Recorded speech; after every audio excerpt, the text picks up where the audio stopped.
മഹാലക്ഷ്മി സീരിയലിൻ്റെ ഇന്നത്തെ എപ്പിസോഡ് റിവ്യൂയിലേക്ക് എല്ലാവർക്കും സ്വാഗതം. അങ്ങനെ കണ്ണനെയും മഹാലക്ഷ്മിയെയും തോമസ് വൈദ്യനാവട്ടെ ആ സന്തോഷ വാർത്ത അറിയിക്കുകയാണ്. മഹാലക്ഷ്മിയും കണ്ണനും ഒരു അച്ഛനും അമ്മയും ആകാൻ പോകുന്നുവെന്നും മാത്രമല്ല അവരാണെങ്കിൽ ഒരു ഗൈനക്കോളജിസ്റ്റിനെ കണ്ട് അത് കൺഫേം ചെയ്യുന്നുണ്ട്. എന്നിട്ട് നേരെ പോകുന്നത് മോഹിനിയെ വിവരം അറിയിക്കാൻ വേണ്ടിയിട്ടാണ്. തൻ്റെ അമ്മയുടെ സന്തോഷം നേരിട്ട് കാണണമെന്ന് പറഞ്ഞ് മഹാലക്ഷ്മി ആണെങ്കിൽ മോഹിനിയോട് ചെന്ന് കാര്യങ്ങളൊക്കെ പറയുന്നുണ്ട്. ഈ സമയം മോഹിനിക്കാണെങ്കിൽ ഒത്തിരി സന്തോഷമാവുകയാണ്. അതുകൊണ്ട് തന്നെ അവരാണെങ്കിൽ തൻ്റെ മകൾക്ക് ഇഷ്ടപ്പെട്ട എല്ലാ പലഹാരങ്ങളും ഉണ്ടാക്കി കൊടുക്കാമെന്നൊക്കെ പറയുന്നുണ്ട്.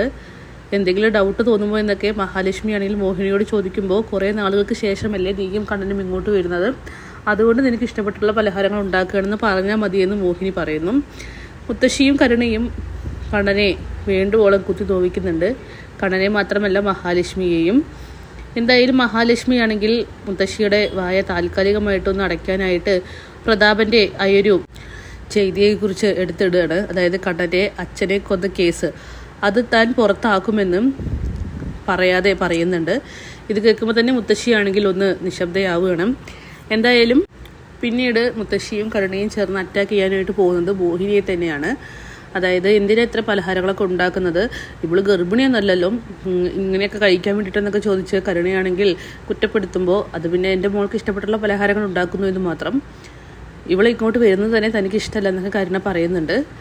അങ്ങനെ തിരിച്ചടി എന്നുള്ള രീതിക്ക് മഹാലക്ഷ്മി മറുപടി കൊടുക്കുകയാണ്. ഇത് നിൻ്റെ അച്ഛൻ്റെ മാത്രം വീടല്ല, എൻ്റെ അമ്മയുടേതും കൂടിയാണ്. എൻ്റെ അമ്മയ്ക്കും കൂടി ഈ വീട്ടിൽ അവകാശമുണ്ട്. അതുകൊണ്ട് ഞാൻ ഇങ്ങോട്ട് വരും. എനിക്ക് എൻ്റെ അമ്മയെ എപ്പോൾ കാണണമെന്ന് തോന്നുന്നു അപ്പോൾ ഓക്കെ. എന്തായാലും കരുണയാണെങ്കിൽ വീണ്ടും തോറ്റുകൊണ്ടിരിക്കുകയാണ്. അങ്ങനെ പലഹാരങ്ങളൊക്കെ ഉണ്ടാക്കിയിട്ട് മോഹിനിയാണെങ്കിൽ കണ്ണനെയും മഹാലക്ഷ്മിയെയും യാത്ര അയക്കാൻ സമയം പ്രതാപനാണെങ്കിൽ എത്തുന്നുണ്ട്. എന്നിട്ട് പറയുകയാണ്, രണ്ടെണ്ണം കൂടി ഇങ്ങോട്ട് എഴുന്നള്ളിയോ, എൻ്റെ മകളുടെ കെട്ടുതാലി അറുത്ത് അവൾ ഇവിടെ ഇരിക്കുന്നുണ്ട്, അത് കണ്ട് സന്തോഷിക്കാൻ വേണ്ടിയിട്ടാണോ നിങ്ങൾ രണ്ടുപേരും ഇങ്ങോട്ട് വന്നതെന്നൊക്കെ ചോദിക്കുമ്പോൾ കണ്ണൻ പറയുന്നുണ്ട്, മകൾ അങ്ങനെ ചെയ്തിട്ടുണ്ടെങ്കിൽ അതിന് ഉത്തരവാദികൾ നിങ്ങളും നിങ്ങളുടെ അമ്മയും മാത്രമാണ്, പിന്നെ നിങ്ങളുടെ മകളും.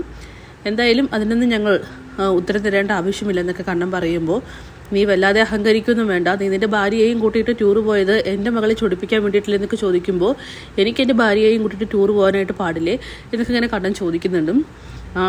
എത്രയൊക്കെ അഹങ്കരിച്ചിട്ടും ഒരു കാര്യമില്ലടി, നിനക്കേ ഇവളിൽ നിന്നും അമ്മയാവാനുള്ള ഭാഗ്യമില്ലെന്നൊക്കെ പറയുമ്പോൾ മഹാലക്ഷ്മി പറയുന്നുണ്ട്, അത് ഞാൻ അങ്ങോട്ട് സഹിച്ചു, നിങ്ങൾക്ക് എന്തായെന്നും. ഇത് കേൾക്കുമ്പോൾ പ്രതാപനാണെങ്കിൽ മുഖത്തടിച്ചതുപോലെ ആവുകയാണ്. അയാളാണെങ്കിൽ വീണ്ടും കണ്ണൻ്റെ നേർക്ക് തിരികുകയാണ്. ദേ നോക്ക്, ഇവളിപ്പോൾ നിന്നെ ഇങ്ങനെ പറ്റിച്ചേർന്ന് നിൽക്കുന്നതൊക്കെ നിൻ്റെ സ്വത്തുക്കൾ കണ്ടിട്ടാണ്. കുറച്ച് കഴിയുമ്പോൾ അവൾക്ക് മടുക്കും, അപ്പോൾ അവൾ നിന്നെ വിട്ടങ്ങ് പൊക്കോളും. അല്ലെങ്കിൽ വീൽ ചെയറിൽ നനങ്ങുന്ന നിന്നെ ആർക്ക് വേണമിടാന്നൊക്കെ ചോദിക്കുമ്പോൾ എൻ്റെ ഭാര്യയ്ക്ക് എന്നെ വേണം, അവൾക്ക് അത്രത്തോളം എന്നെ ഇഷ്ടമാണ്, എൻ്റെ ഭാര്യയുടെ സ്നേഹം വളക്കാൻ നിങ്ങളെക്കൊണ്ട് കഴിയില്ല എന്നൊക്കെ പറഞ്ഞുകൊണ്ട് കണ്ണനാണെങ്കിൽ വീണ്ടും മറുപടി കൊടുക്കുകയാണ്.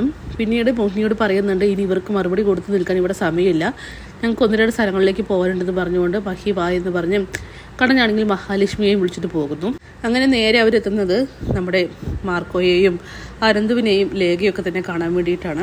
അങ്ങനെ അനന്തവും ലേഖയും ആ സന്തോഷ വാർത്ത കേട്ട് ഒത്തിരി സന്തോഷിക്കുകയാണ്. ഇത്ര പെട്ടെന്ന് ഉണ്ടാകുമെന്ന് ഒരിക്കലും കരുതിയില്ല എന്നൊക്കെ മഹാലക്ഷ്മി പറയുമ്പോൾ മതി, ഇത് കേട്ടാൽ മതി, ഇനി നിങ്ങളുടെ കുഞ്ഞിനായിട്ട് ഞങ്ങളും വെയിറ്റിംഗ് ആണെന്നൊക്കെ പറയുന്നു.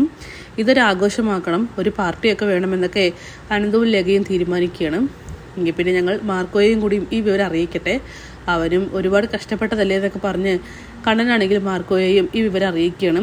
അവനും ഒത്തിരി സന്തോഷമാവുന്നുണ്ട്. താൻ എന്തായാലും ഒരു ചെറിയച്ഛനാവാൻ പോകുന്നു എന്നൊക്കെ മാർക്കോ സ്വയം ആലോചിച്ച് ഇങ്ങനെ സന്തോഷിക്കുകയാണ്. മഞ്ജുവിനെയും സാഗറിനെയും അറിയിക്കാൻ മറക്കുന്നില്ല. പിന്നീട് മാർക്കോയാവട്ടെ ആ ഒരു സന്തോഷ വാർത്ത അമ്മയെ അറിയിക്കാനായിട്ട് പോകുന്നുണ്ട്.